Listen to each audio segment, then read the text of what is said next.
Erik Janža, lahko rečemo začetek priprav, a za vas se niti sezona ni dobro končala. Ja, tako pač je v nogometu. Nažalost ali pa na srečo smo imeli reprezentanco.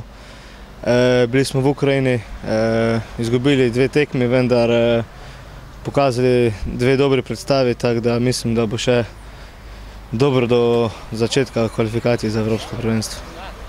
Odigrali ste obe tekmi, formo ste verjetno obdržali še iz prejšnje sezone. Ja, mislim, da sem kar obdržal formo, tako da s tem ne bo težav.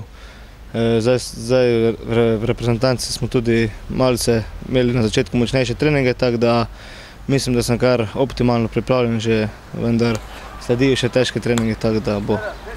Skoraj mesec dni je do začetka pravih tekem, do evropske tekme. Kako bo za nogometaša, ki sploh ni imel dopusta? Pa mislim, da ne bo težav, kajti smo profesionalci, živimo od tega, tako da moramo se sprijazniti in delati po najboljših močeh. Naslednja sezona, vidimo kar precej sprememb v kadru, verjetno pa želite enako uspešno kot letos. Ja, normalno. Mislim, da se bodo vsi igralci, ki bodo pač prišli, še naknadno dobro privadili v ekipo, kajti vsi dečki tu smo v redu, tako da ne bo težav. Upam in želim pa, da nam bo uspela še ena dobra sezona, kot nam je letošnja. Evropska sezona, vi ste odigrali z Muro, kar precej uspešno evropsko sezono, sedaj pa še z Domžalami. Ja, res, z Muro je bilo zelo v redu.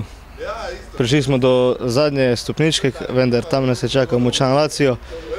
Ja nič, mi bomo dali vse od sebe že na prvi tekmi, kogarkoli bomo pač dobili in poskusili presenetiti tem priti čim dlje, kar se da. Najlepša hvala, srečno. Hvala vam.